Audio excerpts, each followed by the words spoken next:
Russia and China share key common interests internationally, for instance, keeping the balance of power in countries friendly towards them in the Middle East, like Syria and Iran.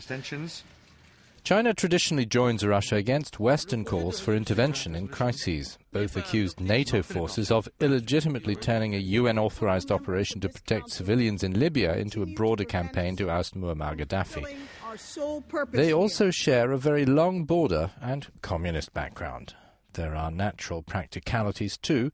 Russia's the world's biggest energy producer and China now the largest consumer of energy. Soon they'll be sitting together at World Trade Organization meetings. Russia is to join this summer. Meanwhile, their trade ties could hardly be better.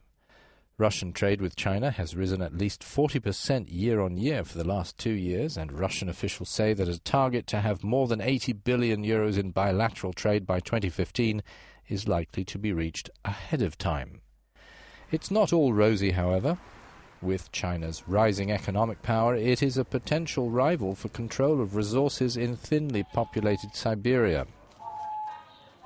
That has brought a new focus in Moscow, in both business and military investment in the Far East. China's widening sphere of influence is already being felt, especially in areas of Russia close to the border far from Moscow, where Chinese-made goods stock the shelves at local grocery stores and Russians make shopping trips to China for clothes and consumer goods. Moscow has tried to boost its political presence in the region towards the east.